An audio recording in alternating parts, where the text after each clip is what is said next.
In front of me is Samsung Galaxy Tab A11, and today I would like to show you where you can access all your downloads.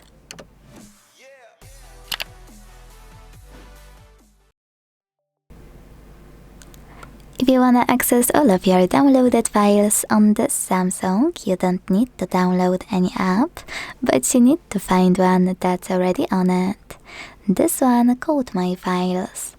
So look for it, and when you're ready, launch it.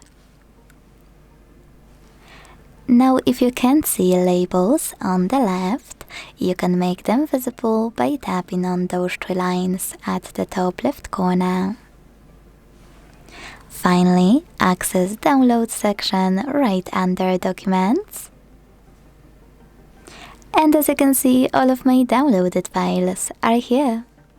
To access one, click on it and tap on one of those apps to decide if you want to open this file type actually, using one of those just once or always. Now to manage your file, you can use all of those options at the top right corner, or a quick tip, I always just hold it here and operate all of those right away.